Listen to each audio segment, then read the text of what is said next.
Jackie Collins on AM Chicago this morning. I just, of course, we all read that there was this big party for Lucky when Lucky was first published and it so was forth. a great party. Was it a great party? Yeah. Tell me about that party. Who was there? Who said what? Oh. Best anecdotes. Well, everybody was there. I mean, everybody from kind of Tom Jones. I was busy. That's why I didn't make it. Oh. Yeah, you were doing a movie, Yeah, I was weren't doing you, a movie, Oprah? that's why I missed it. Okay. Hey, I want to hear about the location. That's what I want to hear Oh, about. it was great down in North Carolina. Yeah. Yeah, hot, 102 degrees, sweating all day. I don't want to hear about the weather, Oprah. I mean, let's see what really went on. On-location stories, but I'll tell you later. Oh. Well, the party was great. It was a fantastic party. And I was coming into this party from the week before. I was all over the papers in L.A. because I was sitting in a restaurant. And this guy, a producer, came by the table screaming obscenities. He owed me money, as a matter of fact. We'd done a movie together and he'd never paid me. And he picked up a glass of champagne on my table and threw it all over me. So I was dripping in champagne. And of course, I had had that experience the week before. That's a nice way to drip, though, you know. Well, I went, tastes good. I said, tastes good, let's order some more. So I, kind of got through that, and then I went straight into this party for Lucky, which was really fun. That people were coming into the party, and all the camera crews were there, and they were saying to them, if you were in a Jackie Collins book, what would you like to play? So Brenda Vaccaro was coming in, who's this great actress, and she says, if I was in a Jackie Collins book, she said, I think I would be a hooker who becomes president of America.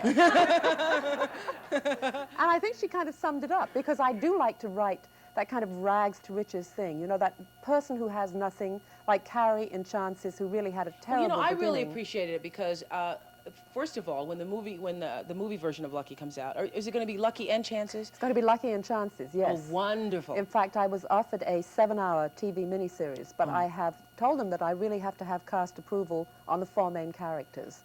And so, as they say in Hollywood, unless I get that, it's a deal breaker. And it's kind of nice to be in the position to be able to do that finally and say, well, if they don't do it, eventually I'll form my own production company and do it myself, because I think it's so important. I don't want to let down my readers who really love Lucky and Gino, and they don't want to see, I love Lonnie Anderson, she's terrific, but I don't want to see her playing Lucky.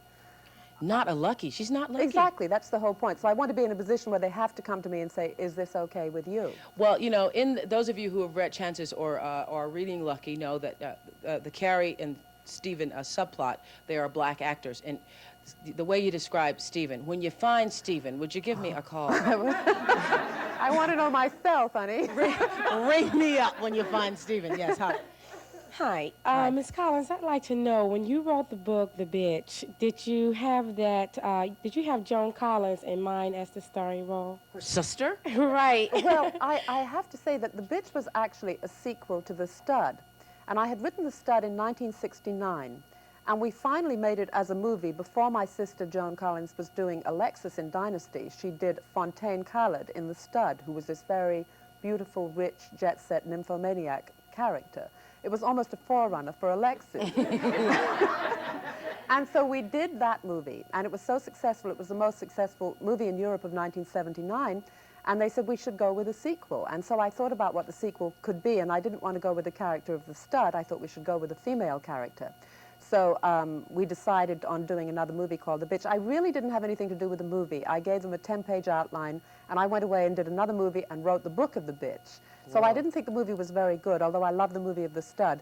But yeah, she was in mind for it because she'd played the original role in The Stud. Whoa. Yes. Whoa. Caller, you wanted to ask Jackie. Hi. Hi.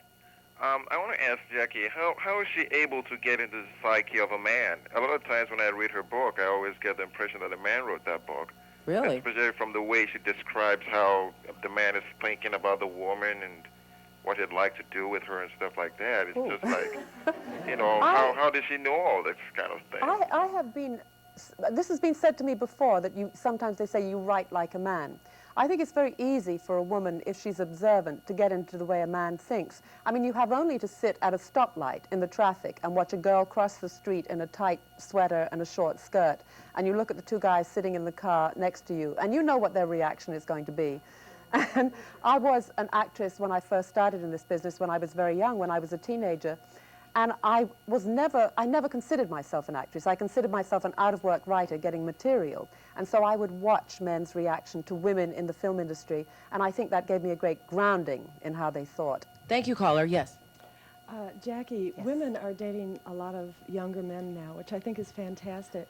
But from your observations, what do you think are the chances for survival over the long run for this kind of relationship? Well, I think the survival in the long run is as good as it is for a normal marriage. For the short run. Yeah. I think that it's great that women are finally doing what they want to do, and women are now leading their lives in you know, we're not being put down anymore. I mean, women are not allowing themselves to be put down. They're saying, okay, men have always done it. You know, we see old guys of 60 with a 19-year-old. That's what I love about Gino Santangelo in Lucky.